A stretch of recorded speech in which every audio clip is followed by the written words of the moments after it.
Well, spring is just a few weeks away, and that means it's time to start thinking about spring cleaning. And while this one can seem like a big chore, there are ways to get this done without bringing back the winter blues. I took on the challenge of my closet with a little help from a professional. Here's her advice on how to get and stay organized. Well, we took a little field trip this morning. We're actually inside my house right now. I was getting to that zone of spring cleaning and wanted to tackle my very own storage closet. So I brought in some professional help. Wendy Taiducci is with me this morning, who is a professional organizer, and you're going to help me out with this closet today. I am going to help you out. Tell me a little bit how to approach tackling maybe a closet like mine that has too much stuff in it. Sure. The first thing is to schedule time in your calendar, because if you say to yourself, I'm going to get to it one of these days, or I'm going to get around to it, it never happens. So schedule time, and also realize that, you know, it is what it is, and it might be a wreck now, but you can change that if you're wanting to. And, you know, also realize that even if it's, you know, a wreck and you get it decluttered, you get it organized, and it turns out into a mess again, that's kind of normal.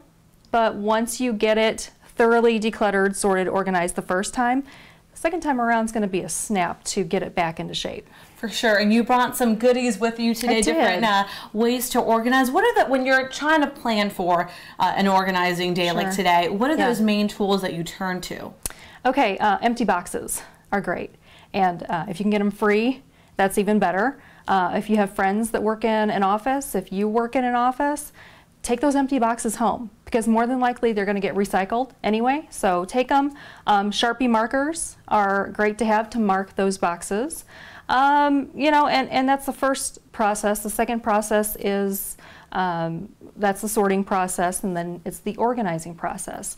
And so once you sort, then you can see what you need, as in shoe organizers, as in containers, as in hanging organizers. And when you say the sorting process, that's the hard part for me, because sometimes I hold on to things that have been around for a while, even if I don't wear them or use them that frequently.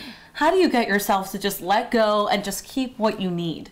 That's a great question. What I tell my clients is, before we even start organizing, what do you want from your closet? And it sounds silly. They're like, well, I want it to be a closet. That's great, but what can't you do? What is preventing you from, you know, it being a closet? So if someone is just a little scared, it's worth it, right? It might take a little bit of time, but finally opening up that closet and feeling the zen is well worth it. Yeah, absolutely. And don't be scared. You've got to show that clutter who's boss and take control.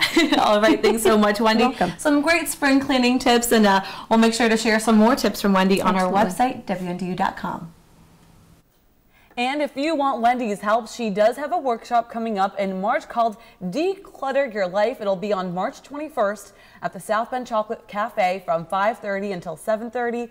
All you have to do is register by calling or texting the number on your screen.